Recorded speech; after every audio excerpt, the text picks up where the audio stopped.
Welcome to the mystical, wonderful land full of amazement and wonder that is the TSM podcast. Was that good enough for you, Aidan? That was bloody awful, but we'll roll with it nonetheless. To do the normal intro, hello and welcome to the TSM podcast. This is another little mini Just the Tip midweek episode, and in this episode, it's a bit of a rant, if I'm perfectly honest, about this whole angle of chasing wonder.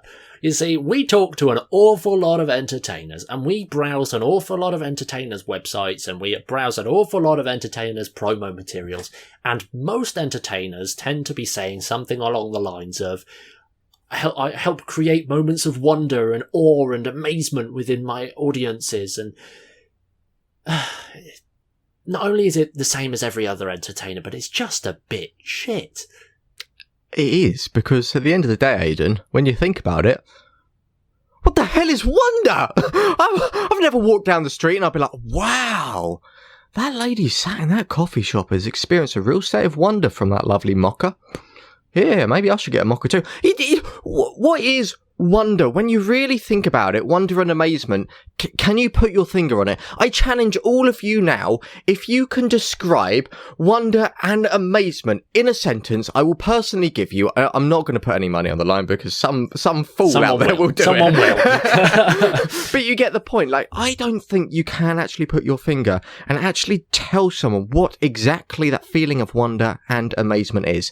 Most people, I think, will be sat there now going, oh, well, you know, wonder and amazement is all about going back to that childlike sense of magic where you think anything is possible.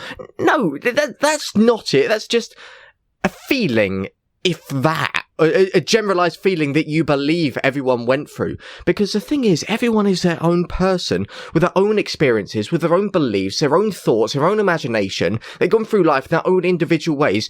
No one person experiences the same moment in the same way. Well, this is it, like wonder and amazement. If you really want to look at this from a high level perspective, wonder, amazement, or these things, if you like, they're incredibly intangible and also incredibly subjective peak experiences, which basically means these are some of the greatest experiences life has to offer.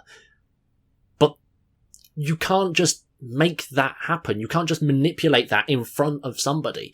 Like, you can amaze them, sure, but like creating this amazing level of amazement and wonder and all of these amazing things, like, it's just too wishy-washy, and the problem is that we see so many entertainers chasing this whole belief in creating wonder because everybody else is trying to create wonder. And at the end of the day, is like your approach to creating wonder going to work for everybody? Well, no, it's not.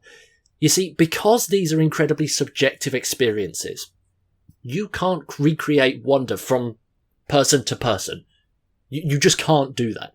You also can't replicate this experience of wonder in the same way from person to person by doing the same thing. It doesn't work like that.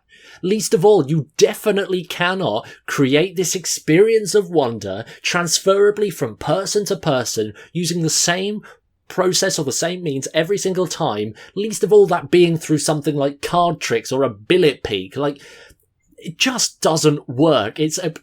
I'm fully aware that this is a rant, and it feels like a rant. This is because this is a rant. It's something like you have to understand that chasing wonder and awe and amazement, because it's so intangible, people just don't get it. Put that on your website, your client will just read that and think, oh yeah, they do magic.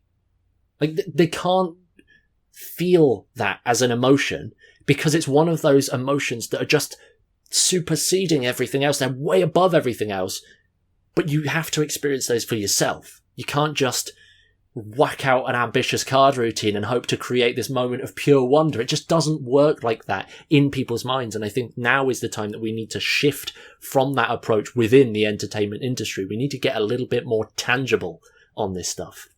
Well, yeah, you've touched on something there. And for those long-term, the Successful Mentalist podcast listeners, you'll actually know the best way to create a long-term lasting memory is to link it up with an emotion, an experience. And if we can start when we're designing material, looking at our material, what do we actually want to perform? What do we want to provoke? Forget about wonder and amazement.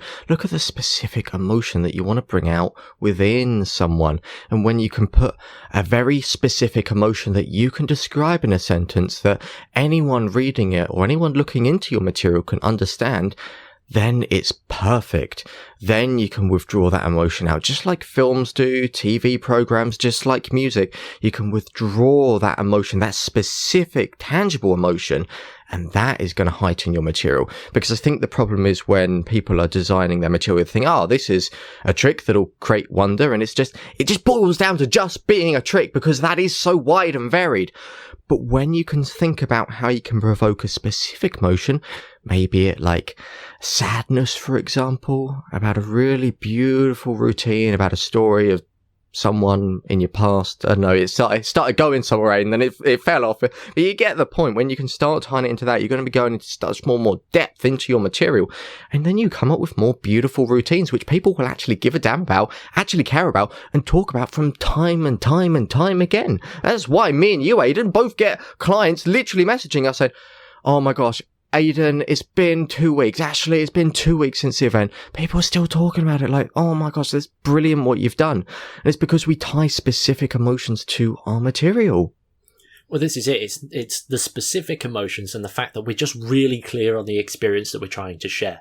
Because at the end of the day, we're, rather than jumping and reaching for something that's so big and so intangible and so amazing for people, to help them, and here's the other line that we see a lot, to help them just step out of their day for just a moment and just forget about the rest of everything that's going on, to give them this moment of wonder, and like all of that kind of just gets scooped in together, and it just feels like a really poor version of what we're capable of as entertainers. And there's nothing wrong ultimately with trying to help somebody recreate wonder, but you have to define what that actually means. You're not going to get wonder from person to person, but you are going to get that next level thing if you think about it and if you intentionally go for it. Like you gave the example there of sadness, Ashley. Well, a really amazing experience of wonder might be rooted in somebody's emotions, and they're typically more somber and sad. As I don't want to call people sad, but there are people that have more tendencies and have a preferred emotion of sadness that really pulls on their heartstrings. Like,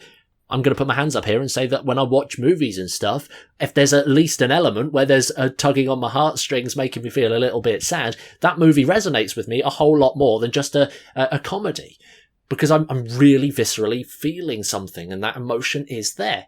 I don't necessarily feel amazement and wonder from that experience, but sure, like that's there. It's a possibility. And what I highly recommend people to do is think about a time where you personally experienced true wonder, true amazement, and try and describe that feeling. What was it like? If you was to put this onto paper, what would this experience of wonder really look like? If you had to tell somebody what this wonder was like, how would you do it?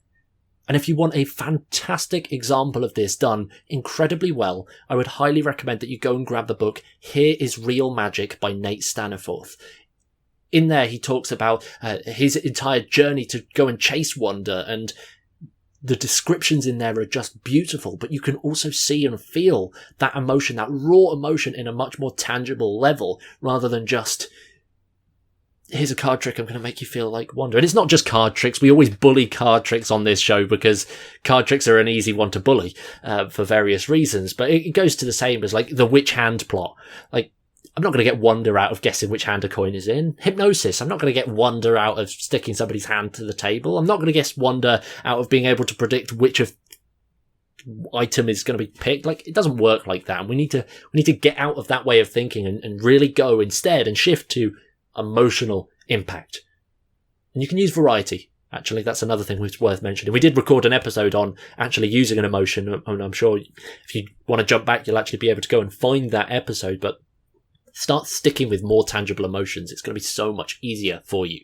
And just on this, if anyone resonates with today's episode, today's short Just a Tip episode, and you want to look into this further and you want to get more advice on this subject to really take your material to the next level, is there a place where people can read into this further, Aidan? Well, I'll be honest. I shared a bit more of my behind the scenes philosophy and approach to this whole wonder element. And I've shared it actually on a blog post on the TSM website. So if you head over to thesuccessfulmentalist.com/wonder, you'll get sent straight to the article. You'll be able to give it a read, and then ultimately come and let us know what you think inside the TSM network. You'll be able to jump in and talk to other entertainers. We'll link the article actually in that network so you can come and share your thoughts. What are your opinions around wonder? We'd love to get this conversation going further because it's such a big, important one that I don't think anybody's addressing in this angle, in this manner yet.